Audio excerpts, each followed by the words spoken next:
नवी मुंबईतील सिडको भूखंड वाटपावरून गणेश नाईकांनी नाराजी व्यक्त केलेली आहे। भूखंड वाटपावरून गणेश नाईक उदय सामंतांवर नाराज झालेत। सामंत वेळेत न आल्याने गणेश नाईकांना 2.5 तास बसावं लागलं होतं। उदय सामंतांनी गणेश नाईकांना चर्चेसाठी बोलावलं, पण चर्चाच झाली नसल्याने गणेश नाईक नाराज झाले। सिडको एमडी महापालिका आम्ही ठरवलेलं की तुम्ही सर्व त्या ज्या लोकांना भूखंड विकलेत, आणि माझा आरोप आहे राज्य शासनातले काही अधिकारी, सर्व अधिकारी नालायक करप्ट आहेत असं माझं म्हणणं, परंतु there are so many officer who are corrupt. म्हणून ज्याला 20 लाख लोकांच्या जीवन मरणाच्या प्रश्नाशी तुम्ही ज्याला खेळता, त्याला तुम्हाला स्वतःच्या स्वार्थाकरता तुम्ही अशा गोष्टी करता, त्याला स्वतःला लाज शरम वाटली पाहिजे।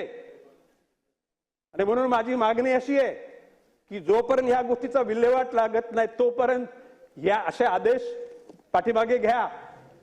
माननीय मुख्यमंत्र्यांच्या नेतृत्वाखाली निर्णय दिला मुख्यमंत्री म्हणजे या राज्याचा प्रमुख असताना त्याच्या शब्दाला किंमत नाही, त्याने दिलेले शब्द तुम्हाला बंधनकारक नाही। दरम्यानच्या भूखंडावरून हे नाराजी नाट्य रंगले, त्या ठिकाणून आढावा घेतला आमचे प्रतिनिधी शिल्पा नरवडे यांनी।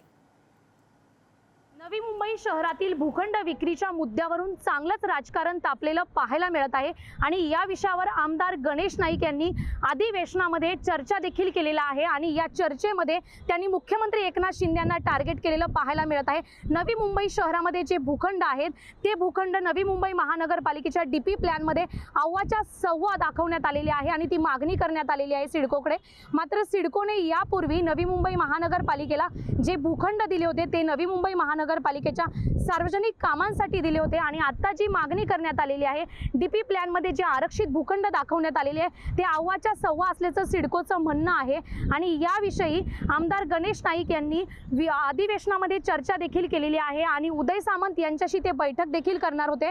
मात्र उदय सामंत यांनी गणेश नाईक यांना वेळ न दिल्यामुळे 2.5 ते 3 तास गणेश नाईक यांना उदय सामंत यांची वाट पाहावी लागली।